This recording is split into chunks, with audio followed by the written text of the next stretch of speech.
Kajingale kai cricket T10 knockout cricket tournament bala penya daka Lions Sport and Youth Affairs Jowai kala poi shikabakut negasngi hapden kajinga kun final ka Rising Stars persya ka Neo Sport Club.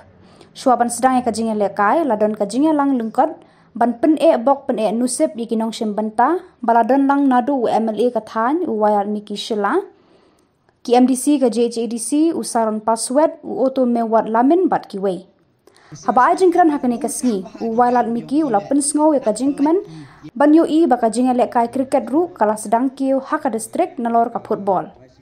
Ula ong ru baka jinga shimbanta ki officer ki doktor hakani kelumpung kan long kanuksai ki khun samla namar ba wat hapreng ka jingbun kamru ki pala ja ka por bakordor naba ki sngu thu ya ka jingdan kam ka kwat ka khia. Haba phai sha ka jinga khun ka Rising Stars kala yo kala ban bat ningkong bat bu ka target ba shispa hnya phosau kan Neo Sport Club kala poitang khandai pu praran bat du no ya baro ki wickets haka khandai over. Habakut ka jinga le kaya ka nam job ra da ka Rising Stars da ka ba yo hnya phusan run. Ya ka man of the series la yo da udebor mi rangat u bala yo arspa sa pu hnya run bat khandai wicket haka ni ka tournament.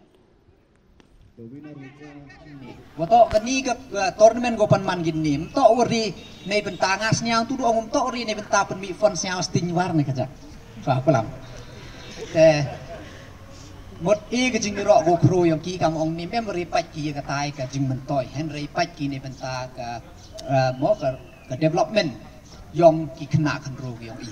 te wat ka tele we yui le han yui MP kamadan go biang kam gi TV thau le henry DVM yakti yang pi perkat pi deko wan galuti ko ye pun leki yui wato the change biga ka format yang ke cricket kamu TV ke cricket to ko khat bingut tangkat te depan hier biga ko pra mut pen yosuk wato pi change pi kat kam ke jing mo ke jing ye jing em ke te gi phau yang pi temut pen yu ko ni ke jing kre chutom ko yang pi nei bentawo I ke te ka opportunity ke te ka lat ya ki kon ro yang I tengah Europe begini ke tournament umhok put kedukat mentu snem Henry yai continue ko kamu jo yo di activities ke yang pi ni ki snem ki snem jo kut ki jo so asnya bai wato ka sport club ko yang pi lani ni ka hai ni to ki activities ki sport le indoor ki outdoor de em bai da continue bai still on the Neo Sport Club the winner will for the cash of 30,000 in the runners up. There was a good